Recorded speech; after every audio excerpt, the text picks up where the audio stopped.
Welcome back to my channel honey's life and food funda.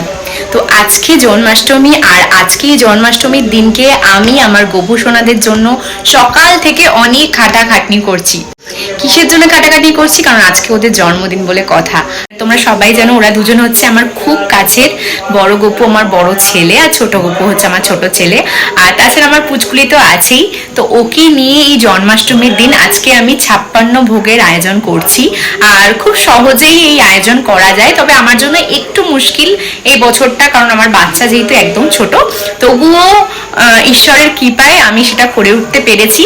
তো তোমাদেরকে পুরো আয়োজনটা দেখাবো, সঙ্গে থেকো। তোমরাও ইচ্ছে করলে এরকম ভাবে 56 ভোগ জন্মাষ্টমীতে শ্রীকৃষ্ণকে নিবেদন করতেই পারো। তাছাড়া হচ্ছে আজকে বাবা লোকনাথেরও জন্মদিন, তো তার জন্য আজকে ওনার জন্য একটুখানি বাল্যভোগেরও আমি আয়োজন করেছি। তো সকাল থেকে কি কি করেছি সবকিছু তোমাদের সঙ্গে শেয়ার করব, সঙ্গে থেকো। তো শুভ জন্মাষ্টমী সবাইকে। সকালবেলা ঘুম থেকে উঠে স্নানের পর্ব সেরে আমাদের লাড্ডু গোপালের জন্য ভোগের প্রস্তুতি শুরু করে দিলাম। প্রথমেই তৈরি করে নিলাম হচ্ছে তালের বড়া, যেটা আমাদের লাড্ডু গোপালের ভীষণ পছন্দের একটা খাবার।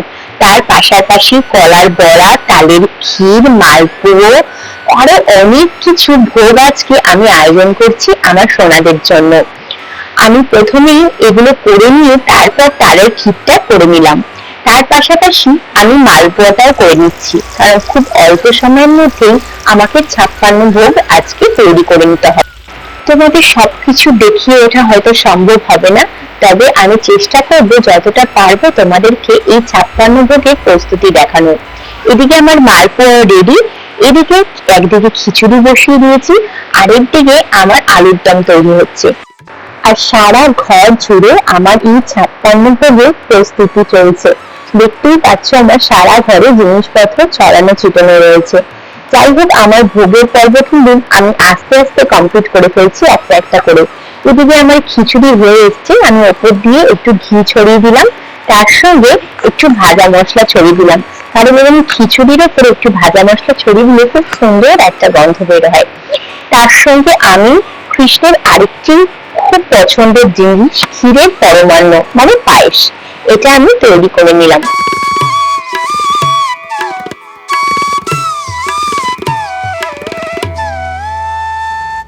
এদিকে আমার দুধ পনিরও প্রায় হয়ে এসছে। এদিকে হচ্ছে আমসত্ত্ব, কাজু, কিশমিশ দিয়ে একটা চাটনি, আর তার সাথে লুচি না হলে কি চলে?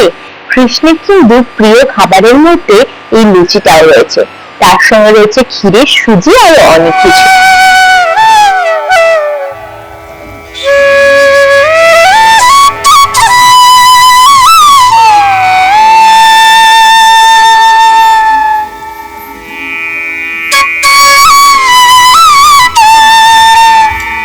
ভোগের সাথে যদি তুলসী পাতা নিবেদন না করা হয় ঈশ্বরকে, তাহলে সেই ভোগের কোনো মাহাত্ম্যই থাকে না। তাই আমি প্রত্যেকটি ভোগের মধ্যে ঈশ্বরকে তুলসী পাতা নিবেদন করছি। তুলসী পাতা নিবেদন না করলে সেই ভোগ নাকি ঈশ্বর গ্রহণই করেন না। তাই এটা অতি আবশ্যক যে ভোগের সাথে আপনাকে তুলসী পাতা দিতেই হবে।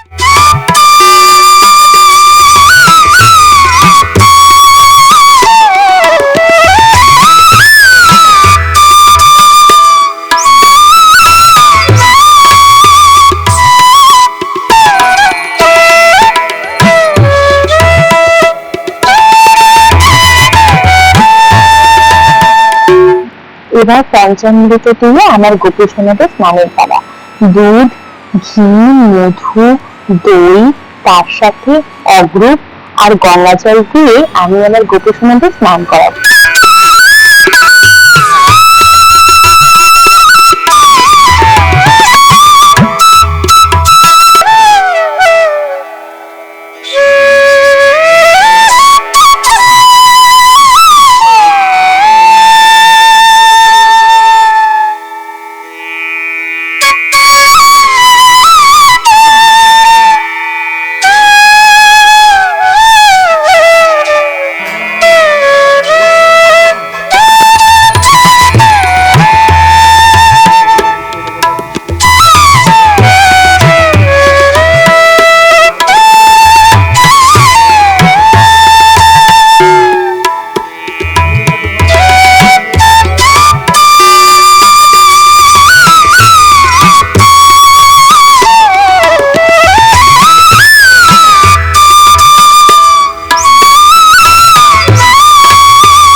সারাদিন ভোগের প্রস্তুতি করতে গিয়ে আমার ছেলেটা মাটাকে একদম কাছে পায়নি, তাই এই দিনটা ও ভীষণ কান্নাকাটি করছিল।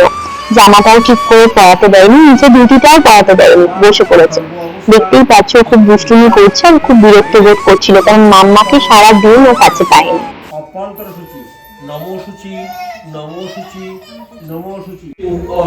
অষ্টমী তিথ সন্দীপ রায়, অগ্নি কাশ্যপ, সন্দীপ দত্ত, অগ্নি কাশ্যপ, গোত্রেশা,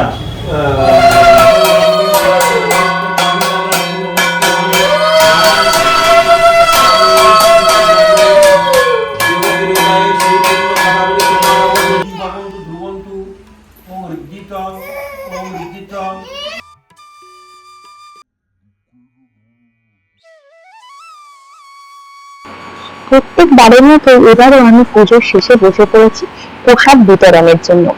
এভাবেই প্রসাদ দিয়ে আমি প্রত্যেকের ঘরে ঘরে দিয়ে আসি। এবার অনেকটা রাত হয়ে গেছিল পুজো শেষ হতে, যাই হোক সবার ঘরে ঘরে দিতে যাচ্ছিলাম। ওখানে গিয়ে আমাদের উপরে একটা দিদি থাকে, তো সেখানে গিয়ে দেখতে পারলাম এত সুন্দর একটা এই জন্মাষ্টমীর দিনকে এত সুন্দর করে সাজিয়েছে যে চোখ ফেরানো যাচ্ছিল না।